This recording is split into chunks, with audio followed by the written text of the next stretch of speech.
जानेवारी रोजी संध्याकाळी 6च्या सुमाराला एक गुन्हा दाखल झाला. त्याच्यामध्ये फिर्यादी होत्या फरजाना मोहम्मद फिरोज मंसुरी. तिची तक्रार अशी होती की त्या बाजारामध्ये त्यांच्या 2 मुलींना घेऊन गेल्या होत्या आणि DCB बँकेसमोर रस्ता क्रॉस करत असताना तिची छोटी मुलगी तिचं वय 3 वर्ष आणि धाकटी मुलगी तिचं वय 3 महिने यांना घेऊन परत येत असताना मोठी मुलगी रडायला लागली.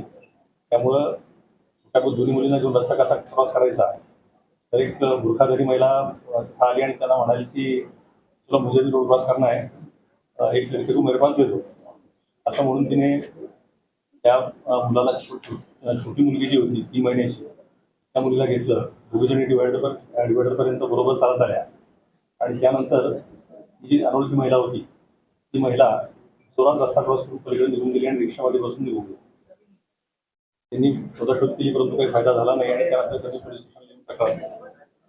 जेव्हा तपास सुरू केला त्यावेळी तपासामध्ये असं लक्षामध्ये आलं की रिक्षाचा नंबर नव्हता परंतु त्या रिक्षाच्या मागच्या बाजूला आई असं लिहिलेलं होतं. त्यावरून मग पहिल्यांदा ही रिक्षा ट्रेस करण्यात आली. रिक्षा ड्रायव्हरकडे चौकशी करण्यात आली. रिक्षा ड्रायव्हरने सांगितलं की एका महिलेला मी मुंब्रा रेल्वे स्टेशनला सोडलेलं आहे. त्याप्रमाणे मग पोलिसांनी मुंब्रा पोलिसांच्या 4 टीम टोटल तयार केल्या गेल्या. क्राईम ब्रँचच्या 2 टीम तयार केल्या गेल्या. या टीम्सनी मुंब्रा रेल्वे स्टेशनवरचं CCTV फुटेज पहिल्यांदा चेक करणं सुरू केलं. त्यातून असं लक्षामध्ये आलं की एक बुरखाधारी महिला काहीतरी घेऊन बदलापूरच्या दिशेला जाते. त्यामुळं मग मुंब्र्यापासून बदलापूरपर्यंतचे सगळे रेल्वे स्टेशन्स चेक करण्यात आली. एक महिला बदलापूरला उतरली असं दिसलं. त्यानंतर जाऊन आपण खात्री केली आणि खात्री केल्यानंतर असं लक्षामध्ये आलं की ही महिला ही नाही आहे, केवळ बुरखा असल्यामुळं ते असा हे झाला होता. त्यानंतर पुन्हा तपास मोजा घेऊन थांबला. मग मुंब्रा रेल्वे स्टेशनमधल्या सगळ्या CCTVचं पुन्हा एकदा बारकाईने निरीक्षण केलं. त्यावेळी असं लक्षामध्ये आलं की प्लॅटफॉर्म नंबर 2वर एक महिला त्यामध्ये एक बाळाला घेऊन येते. त्या बाळाचा सॉक्स पायाच्या बाजूला दिसतोय. एका माणसाला भेटते, त्यांना अजून एक महिला येऊन भेटते आणि त्यानंतर एक महिला परत निघून जाते स्टेशनच्या बाहेर आणि त्यानंतर एक ती महिला आणि तिच्याबरोबरचा माणूस इकडं CST लोकलमध्ये बसतात आणि मुंबईच्या दिशेला निघतात. त्यानंतर मग मुंबईकडची आपण सगळे रेल्वे स्टेशन चेक केली.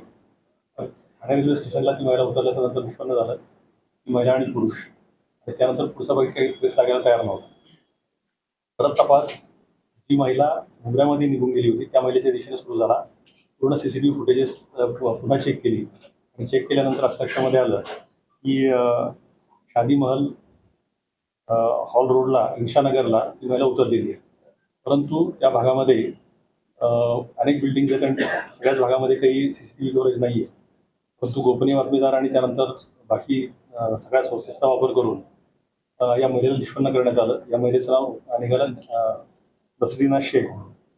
या नसरीना शेखला चौकशी केली त्यावेळी तिने असं सांगितलं तिची बहीण आणि तिचा मेहुणा हे दोघं मुंब्र्याला आले होते तिला न सांगता आणि तिला त्यांनी प्लॅटफॉर्मला बोलवून घेतलं होतं हे सांगण्यासाठी की मग तुम्ही सरप्राईज दिखाने वाली रेल्वे स्टेशन पे आजा. आणि त्यानंतर मग जेव्हा ती तिकडे गेली त्यावेळी सरप्राईज म्हणजे काय तरी 3 महिन्याचं बाळ दाखवलं. बाळ दाखवल्यानंतर घाईघाईने ही लोकं निघून गेली. त्यानंतर बहीण आणि मेहुणा हे कुठे विचारल्यानंतर मग त्यानंतर असं लक्षामध्ये आलं की हे मूळचे याचे आहेत खेटरी जिल्हा अकोला.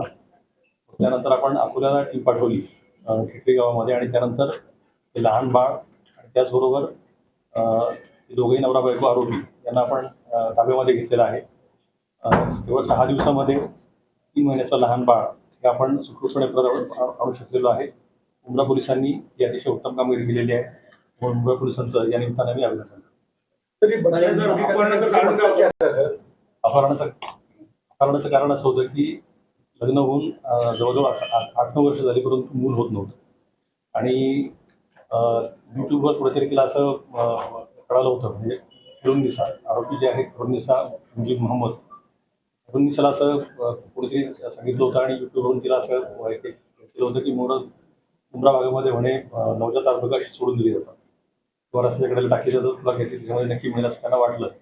पण बहिणीला देखील यावेळी न सांगता यापूर्वी 2 वेळा ती मुंब्राला येऊन गेली होती. तिला असं काही सापडलं नव्हतं परंतु यावेळी तिला तो मिळाला आणि त्यानंतर त्या बालकाला तुम्ही उचलतो.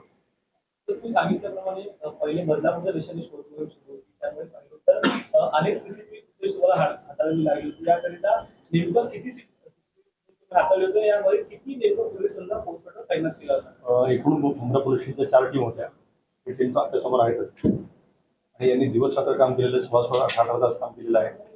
कमीत कमी 1600 CCTV फुटेज आपण चेक केलं. या सगळ्यांचं अनालिसिस करणं, त्यानंतर एका CCTVवरून दुसऱ्या CCTVपर्यंत जाणार कमीत कमी 1600 CCTV चेक केले. सर, महिला का कोई पुराना आपराधिक रिकॉर्ड? कुछ सर कितने घंटे में क्या सॉल्व किया आप लोगों ने? इसको 6 दिन लग गए, लेकिन ये दोनों दिनों काफी कॉम्प्लिकेटेड ये था. 6 दिन के अंदर हो गया. सर धाराएं क्या लगी उन पे? BNS section 137(2)